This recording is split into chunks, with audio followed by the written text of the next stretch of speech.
What's going on YouTube? It's Kuma1921 here. One more time, it's popping. Uh, Last I left off on part one of my ban list discussion, I was talking about Smashing Ground. And Smashing Ground going to 3 is very big. I just bought 4 off of this internet site I found for $45 a piece. They're actually going for 60, so I can really gain some money back off of that if I want. Or like I say, I bought 3, got 1 free. So I picked up a couple of those. I might go put some more money on the internet and go get some more of those. Because 45, the bays are gonna be like Icarus when they were real hot. You know, 50, $60 a piece. So, but Smashing Ground, GB won't like that card. As I talked about in my deck profile video, Colossal Fighter really loses more play because you can feel so set up with Colossal, Solemn, Royal Oppression, and then having to waste your Solemn on a Smashing Ground just for them to smash it or fissure it again, or Vortex or whatever you're going to use. Like, Smashing Ground at 3 really brings actually the one-for-one skill back to the game. Win the smashing, do this and that. Book of Moon being at 3 too. I think last time Smashing Ground was at 3, Book of Moon was only at 1 or 2. So Book of Moon was either played a lot in other decks, but like PC and all that didn't use those type of cards. But now that's like a not a staple, but at least one is used almost in every single deck you see besides Lightsworn. And it's gonna be very interesting to go, smashing around, chain Book of Moon, this and that.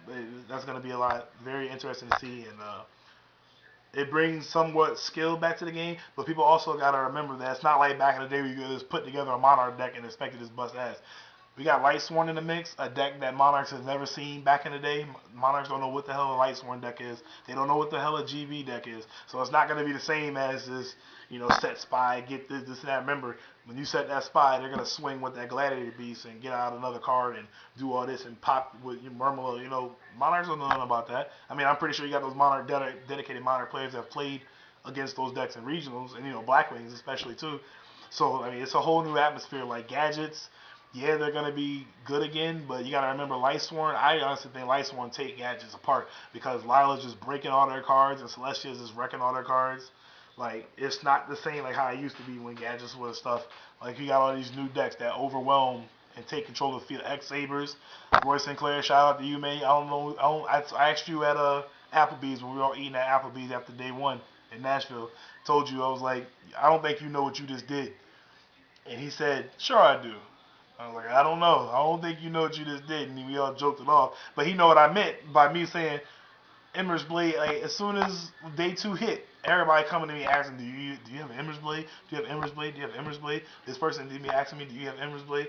I'm like, I hear it all the way across the room. Hey, do you have Ember's Blade? I'm like, yo, that's crazy. What the hell's going on? I was like, Roy Sinclair done started some stuff. And they really didn't even get hit by the list. They don't use nothing on the list that got hit. I don't think they can. If anything, they can go play more Smashing Grounds. They don't even need to play that Saber Slash. Because Saber Slash, you gotta have what more face up X Sabers on the field, pop cards or whatever. I don't know. It's like our righteous justice for monsters.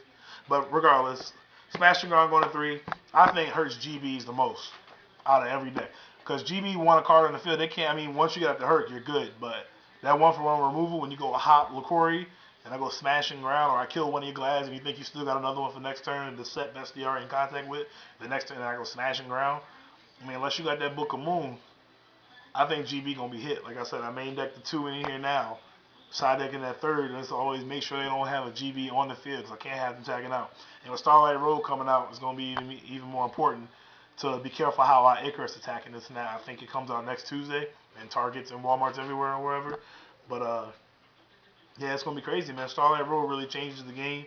It's something I've never seen. I've never seen a chat card, especially something like that, as good. Besides Gotham's Emergency Call, that one X Saber card or whatever. It has no type of backfire. I mean, you just have an X Saber face up, but that's a story for another time. It's whatever. Like I said, I think GB, regardless of Smashing Ground, I still think GB, Blackwing, and Battle Fader Monarchs, the easy way to tribute. I think those 3 decks will be a force to be reckoned with throughout the first beginning of the format. My friend Alistair, I don't know if any of you guys know Alistair. He's from I think Maryland. Alistair Alden, I think his last name is. He was running this plant deck with like 2 Dandelion. Oh, that's another card I didn't even mention. Dandelion going to 2. That's crazy. I was surprised that they put him to 2. Like Alistair was playing like this token control deck. Invades, wind blasting my cards, sending something back. go Light and Darkness Dragon. Light and Darkness comes back all of a sudden. He killed, like, you know, makes it drain it. Then it gets back to Dandelions. That gets killed or something. Tribute for Reza. Tribute for Caius. Like, looks like token control in the terms of plants or whatever is going to come back. And, like, you know, they ran, like, you know, Lone Fire Blossoms to get the tomatoes. And, like, 2 Avarice. That looked like something I would want to run because it has, like, a lot of control. It's not very speedy. But you kind of don't, when they go set, go, you really don't want to attack them. Because most likely if you attack them, you're about to be screwed in a turn or two or whatever. Like, deck was crazy. I'm going to have to see if I can get a deck list from him, a prototype or anything, and show you guys. But I'm going to start doing deck of the month for actually other people's decks. I think I only did one. I think that was Pedro's. And I don't even know if I put that up. If I didn't, it's whatever. I don't want to actually start putting other people's deck profiles. So when I go to jumps and stuff and regionals, when I see somebody's real cool deck, I think I want to, you know, shout them out. I probably won't put it on while the jump's going on because, you know, people be going on YouTube and searching stuff all the time, so you don't want to reveal your deck like that. But like I said, Black Wings, GB, Monarchs, Dimensional Eidos is like the lower tier one. Final Countdown is the lower tier one because Black Wings is the best rush down deck against them, and you know Battle Fader is a really important card, and Zero Garden is also important with them running Warrior Return on Lies and stuff, but Invades Book of Moon hurts Zero Gardener, and you know, like I said, Oppression hurts Battle Fader, and the Icarus attack hurts. Like when they try to set 2 Wabakus or 2 Threatening Roars because they're scared they don't want you to Invade MST them, you got Icarus attack to pop both. Like these guys, Final Countdown has to be very careful.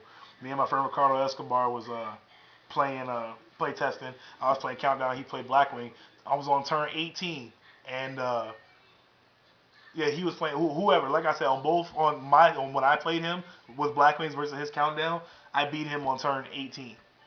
And when he played me with Blackwings versus the Countdown, he beat me on turn 17. Blackwings beat the Final Countdown deck. And I thought that was kind of weird, but like, I mean, that's like I said, that's the best rush down deck because you can keep searching and searching and searching with your whirlwinds and stuff, eventually thinning your deck to get the Icarus attacks and stuff. So whoever's playing Countdown, be wary. I mean, I played it. I still got the deck built now. If I really feel like it's having fun one tournament, I might just throw that in and just annoy people. Really don't care. It's all good. I know I can, you know, outskill somebody and play with another deck that's, you know, more aggressive, whatever. Anyway, so I'm not really worried about it. But Final Countdown is another contender with all the Zero Gardeners and stuff and all the support we got. But yeah, that's about it.